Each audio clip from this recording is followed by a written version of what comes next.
어느 집사님의 이야기입니다. 회사에서 아주 큰 프로젝트를 맡았는데 결과가 나오기 전까지 몇 달 동안 거의 매일 야근을 했다고 합니다. 주일 예배는 드렸지만 월요일이 되면 마음이 완전히 회사에 붙잡혀 있었어요.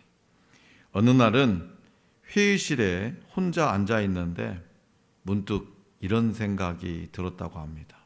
하나님, 저는 매일 기도는 하는데 정말 제 기도를 듣고 계십니까? 그 순간 눈물이 왈칵 쏟아져 나왔는데 기도라기보다도 한숨 같은 말이 이어서 나왔다고 합니다. 하나님, 저 좀 살려주세요. 그런데 그날 저녁에 집에 와서 말씀을 쫙 폈는데 눈에 들어온 말씀이 바로 이것이었습니다. 너희가 내게 부르짖으며 내게 와서 기도하면 내가 너희의 기도를 들을 것이요. 그 집사님이 이렇게 고백해요. 문제가 바로 해결된 것은 아니었지만 그날 이후로 회사에 혼자 있는 시간이 하나님과 함께 있는 시간처럼 느껴졌습니다. 성도 여러분, 오늘 우리에게 주신 본문 말씀 에레미야 29장 12절과 13절은 특별한 간증의 자리에서만 주신 말씀이 아닙니다. 이 말씀은요, 형통할 때나 기도 응답받고 잘 될 때 주신 말씀도 아닙니다. 포로로 끌려가 하루하루를 버티던 사람들, 오늘 저와 여러분들처럼 직장과 삶의 현장이라는 현실 한복판에 있던 사람들에게 하나님이 주신 약속입니다. 본문 말씀이 기록된 에레미야 29장은 바벨론으로 끌려간 유다 백성에게 보내진 편지입니다. 그들은 모든 것을 잃었습니다. 성전도 잃었습니다. 한 나라의 왕도 잃었습니다. 나라의 자존심도 무너졌습니다. 그런데 그때 거짓 선지자들이 말합니다. 곧 돌아간다. 우리가 돌아가기는 얼마 안 걸릴 거야. 사람들은 그 말을 믿고 싶었습니다. 하지만 하나님은 다르게 말씀하셨습니다. 70년이 차야 돌아온다. 70년이 차야 돌아온다. 이 말씀은요, 희망처럼 들리지 않았어요. 그러나 하나님은 현실을 숨기지 않으시는 분입니다. 그리고 그 현실 속에서 어떻게 살아야 하는지를 가르치십니다. 그 한가운데서 주신 말씀이 오늘 본문 말씀입니다. 그렇다면 하나님은 어떤 기도를 들으실까요? 온 마음으로 구한다라고 하는 것은 무엇이고 직장과 삶의 일터 한가운데서 하나님을 만난다는 것은 어떤 의미인지 본문 말씀을 통해 들려주시는 하나님의 음성에 귀를 기울여 볼 수 있기를 원합니다. 먼저 하나님은 본문 말씀 12절에서 이렇게 말씀하세요. 너희가 내게 부르짖으며. 너희가 내게 부르짖으며. 그런데 이 말씀을 들은 사람들이 과연 마음껏 부르짖을 수 있었을까요?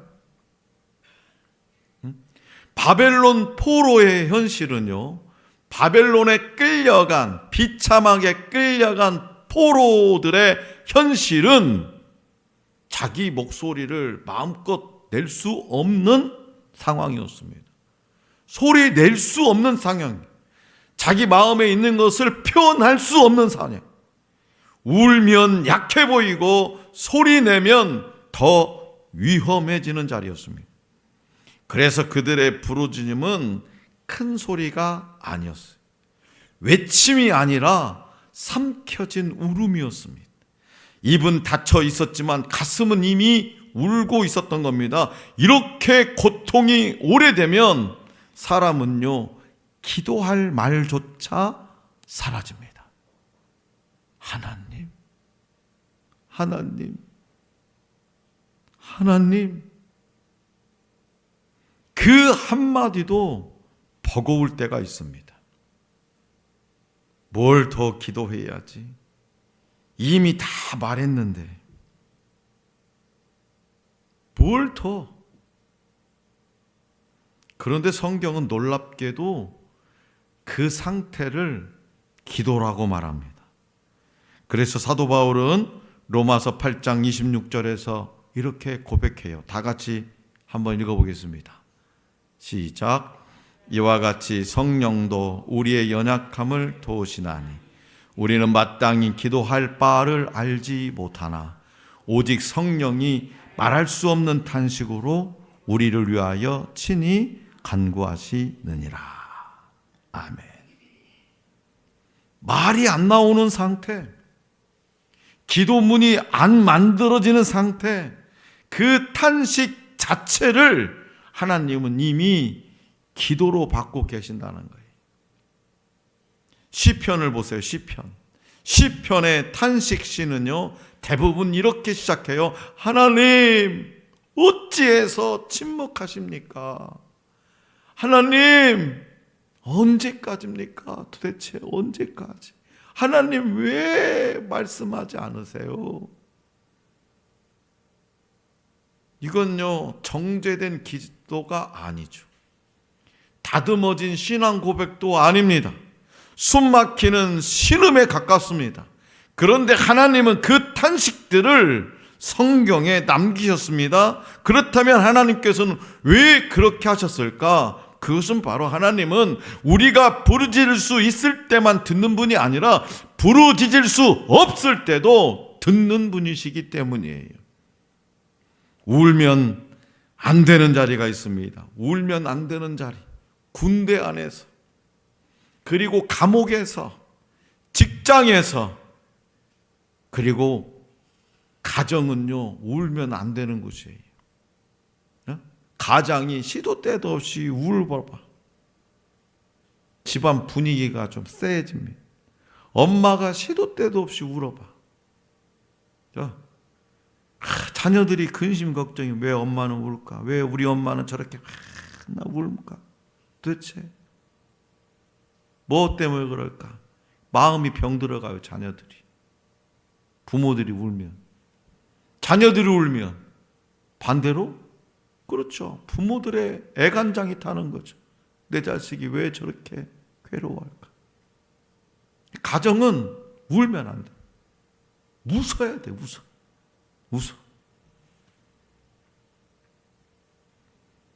여기서는 울면 안 되는데, 내가 이 직장에서, 내 이 회사에서 울면 약해지면 안 되는데, 내가 거래처 사장님 앞에서 울면 안 되는데. 이스라엘 백성에게 바벨론은 그런 땅, 부르짖을 수 없는 땅이었습니다. 그러나 하나님께는 숨길 수 없는 땅이었습니다. 그들은 사람 앞에서는 울 수 없었지만 하나님 앞에서는 이미 부르짖고 있었어요. 하나님.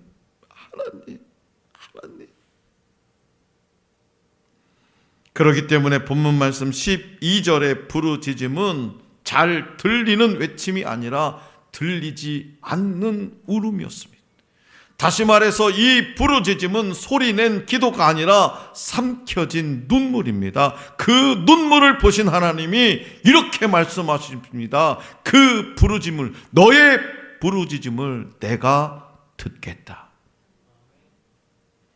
이 말씀이 얼마나 놀라운지 아십니까?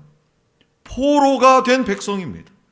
나라를 망하게 한 죄의 결과를 지금 직접 뼈저리게 지금 겪고 있는 거예요. 나라가 망하게 한 죄, 그들의 죄 때문에 그 죄의 대가를 뼈저리게 겪고 있는 거예요. 그런데 하나님은 이렇게 말씀하지 않으세요. 야, 너 좀 더 반성하고 와. 좀 다시 고향으로 돌아갈 자격을 좀 갖추고 기도해라 임마. 내가 너희를 다시 볼지 모르겠다, 이 싸가지 없는 것들아. 그렇게 말씀하지 않으세요. 저라면 그럴 수도 있을지 몰라요.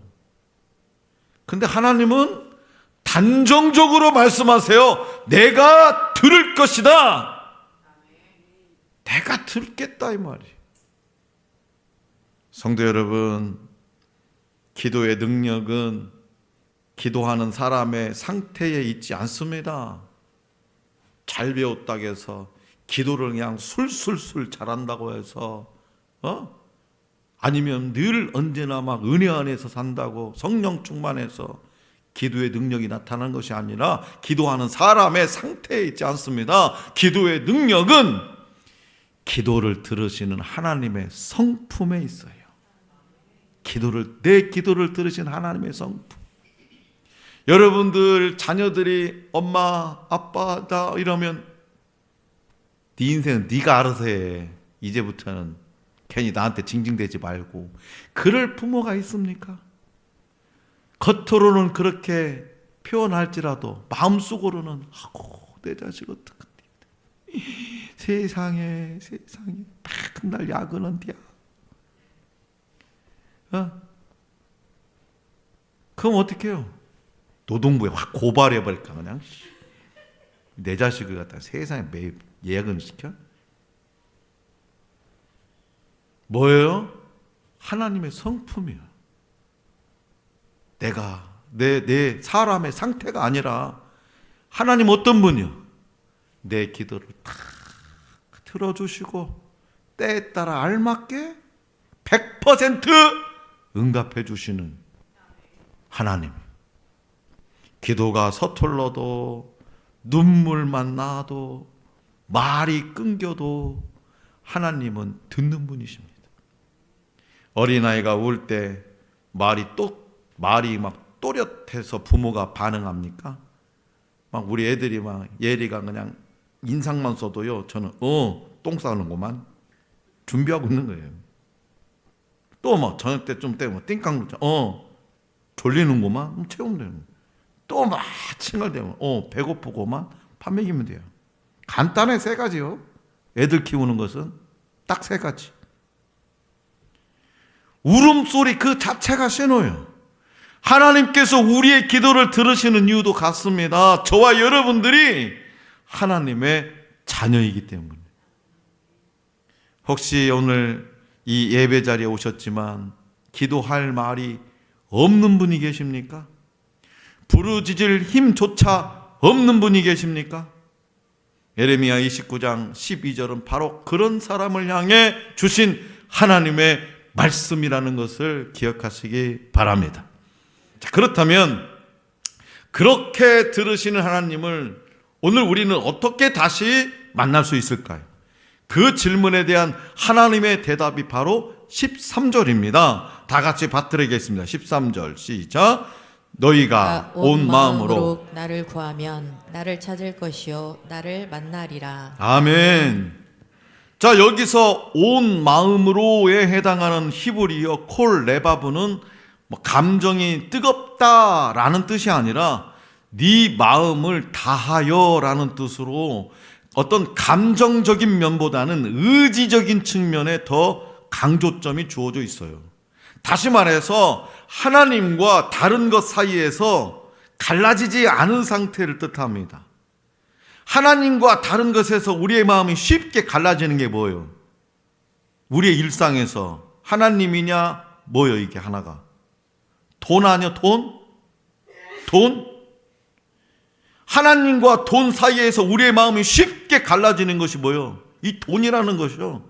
요즘은요, 제가 요즘 마음에 새겨보는 게 뭐냐면 역시 돈의 권세가 하나님보다 더 세구나. 이 현 시대에.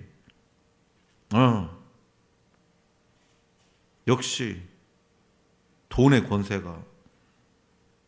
왜? 세상 살기가 너무 힘드니까 목사도 일을 해야 먹고 산대. 저는 개인적으로 이중직을 반대합니다. 제가 이중직을 했으면 계속 일했죠. 처음부터.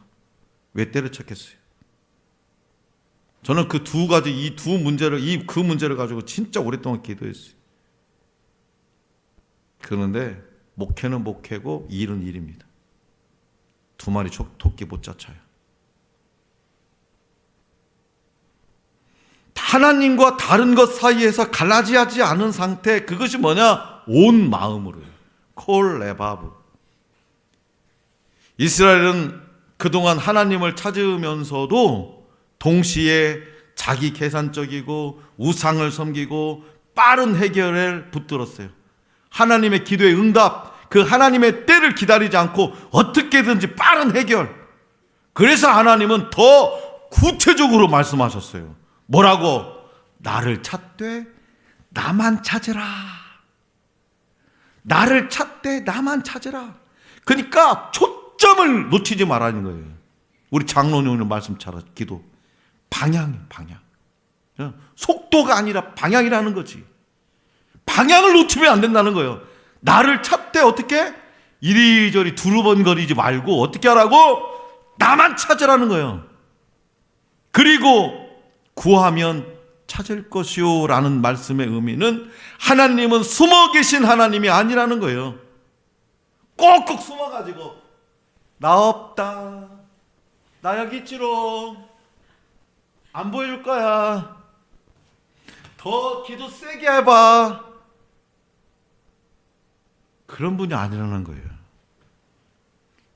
그러나 온 마음으로가 아니라 부분적으로 찾는 자에게는 자신을 드러내지 않으신 분이에요. 온 마음으로, 아쉬울 때만. 또한 나를 만나리라 라는 말의 히브리어 마차는요, 우연히 발견하다가 아니라 직접 대면하다, 붙잡다 라는 뜻으로 결국 회복의 핵심은 뭐냐? 포로 귀환도 아니고 어떤 삶의 환경 변화도 아니라 이스라엘 백성, 유다 백성들이 하나님을 다시 만나는 거예요. 그게 회복이에요. 성도 여러분, 포로로 붙잡혀온 이스라엘 백성은 이렇게 기도했을 겁니다. 그리고 오늘 예배드리는 여러분들과 많은 신앙인들도 이렇게 말합니다. 하나님, 제발 하루라도 빨리 이곳에서 벗어나게 해주세요. 하나님, 이 문제만 해결되면 하나님을 잘 섬기겠습니다. 하나님, 이번 고비만 넘기면 더 열심히 교회를 위해서 헌신하겠습니다. 그러나 하나님은 그보다 더 깊은 기도를 원하셨어요. 하나님, 우리가 다시 주님을 원합니다. 오늘 우리가 기도하면서 가장 자주 놓치는 것이 바로 이거예요. 하나님은 문제를 해결해 주시는 분이기 전에 만나 주시는 분이에요. 하나님을 만나면 문제는 자동적으로 해결되는 건데 왜 문제를 먼저 해결받고 하나님을 만나려고 하냐 이 말이에요. 응답보다 더 큰 축복은 하나님을 다시 만나는 거예요. 문제보다 더 큰 것은 하나님을 다시 만나는 거예요. 다시 말해서 하나님은 내 인생의 문제 해결의 버튼이 아니라 인생의 주인이십니다. 그렇기 때문에 온 마음은 완벽함이 아니라 방향이에요. 방향. 완벽함이 아니라 방향. 온 마음은 죄가 없는 상태도 아니고 흔들리지 않는 믿음도 아닙니다. 온 마음이란 오히려 도망치지 않는 마음, 하나님을 떠나 숨지 않는 마음, 포기하지 않고 하나님 쪽으로 향하는 마음. 이게 온 마음이에요. 따라서 온 마음은 잘하는 신앙이 아니라 돌아오는 신앙입니다. 돌아오는 신앙. 예레미야 29장 말씀은 공중에 떠있는 허무맹랑한 말씀이 아닙니다. 이 말씀을 몸으로 살았던 사람이 있어요. 바로 다니엘입니다. 다니엘은 예레미야 29장의 편지를 직접 들었을 가능성이 가장 높은 인물이에요. 그도 바벨론 포로였습니다. 나라를 잃었고 언어를 빼앗겼습니다. 이름마저 다니엘에서 벨드사살로 바뀌었습니다. 그리고 결정적인 순간이 옵니다. 기도하면 죽여버린다 라고 하는 법령이죠. 왕의 법령. 기도하면 죽는다. 이제 다니엘은요 정말로 부르짖을 수 없는 상황에 놓입니다. 소리 내면 죽습니다. 공개적으로 기도하면 끝입니다. 그런데 성경은요 이렇게 기록해요. 다니엘 6장 10절 띄워주세요. 시작.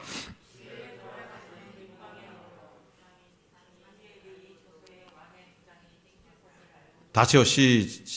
왜 이렇게 여기서부터 시작.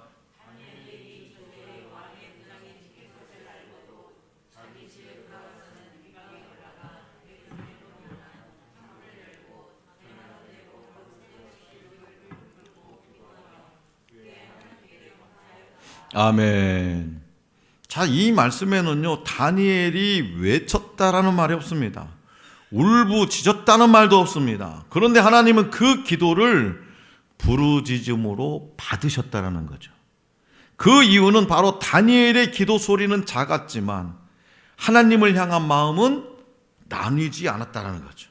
창문을 열고 하루에 하던 대로 무릎 꿇고 하나님 앞에 소리를 못 내니까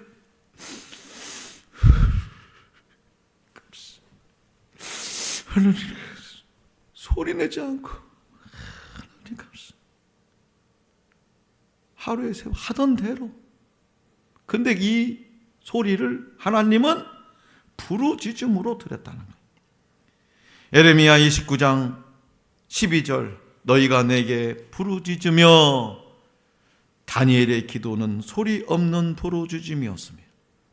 에레미야 29장 13절 말씀처럼 너희가 온 마음으로 나를 구하면 다니엘은 살 길과 하나님 사이에서 마음을 나누지 않았습니다. 죽으면 죽으리라 하고 하나님을 선택한 거예요. 하나님만 바라본 거예요. 그 결과가 뭐예요? 나를 만나리라. 그 결과가 나를 만나리라. 바벨론 땅에 비참하게 끌려온 포로 다니엘은 사자굴에서 하나님을 이야기로 만난 것이 아니라 꿈에서 만난 것이 아니라 사자가 시퍼렇게 살아서 으르렁거리는 그 현실 속에서 살아났습니다. 그렇게 만났어요. 그는 결국 살아났죠. 사랑하는 성도 여러분, 오늘 우리에게 주신 본문 말씀은 2026년 새해에 윤승영 집사님에게 주신 하나님의 말씀이에요. 그리고 저와 여러분들에게 주신 생명의 말씀입니다. 오늘 이 예배 자리에 다니엘처럼 서 계신 분이 계십니까? 윤승영 집사님의 삶이 다니엘과 같다는 생각을 하십니까? 우리 윤승영 집사님의 새해마다 막 기도 제목은 뭐냐? 어떻게 해서든지 주일 성수 온전하게 좀 했으면 좋겠다. 계속 3개월에 이렇게 돌아가니까 주일 성수가 잘 안 되잖아요. 그게 최고의 기도 제목이에요. 지금 이 시간에도 회사에 있지만 이 마음속으로 얼마나 막 소리내지 않는 우울함이 있을까요? 그러니까 막 점심때만 되면 정신없이 전화를 하는 거예요. 막 점심때만 되면. 왜? 자기도 이 자리에 있고 싶은 거예요. 교회에. 이 회사가 아니라. 말 안 해도 저는 알죠. 하나님도 알고 담임 목사님 저도 알고. 직장에서도 가정에서도 삶의 현장에서도 소리내어 기도할 수 없는 그런 상황에 있습니까? 울면 더 무너질 것 같은 그런 현실에 놓여 있습니까? 아니면 믿음을 지키면 손해보는 자리에 있습니까? 매일 출근은 하지만 존재하지 않는 하루를 살고 있습니까? 그런데 하나님은 오늘 또 말씀하세요. 부르짖어라. 온 마음으로 나를 찾으라. 그 부르짖음은 큰 소리가 아니어도 됩니다. 말이 다 나오지 않아도 됩니다. 내 마음만 나눠지면 안 돼. 내 이 마음만 하나님께 온전히 드려진 이 마음만 1.1핵이라도 그 어떤 곳에 나누지만 않으면 돼요. 그래서 오늘 하나님은 윤승영 집사님의 상황보다, 저와 여러분들의 환경과 여건보다 우리의 마음을 보고 계십니다. 그래서 윤승영 집사님이 하늘 소망교회 성도들이 부르짖을 수 없을 때도 하나님은 이미 듣고 계십니다.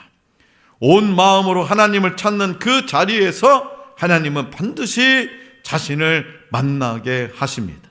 그러므로 하나님은 부르짖는 자에게 응답하실 뿐만 아니라 온 마음으로 찾는 저와 여러분들을 반드시 만나 주신다는 것을 잊지 마시기 바랍니다. 소리는 낼 수 없지만 하나님을 향한 마음만은 결단코 나누지 않는 2026년의 윤승영 집사님과 우리 모두의 삶이 될 수 있기를 간절히 기원합니다.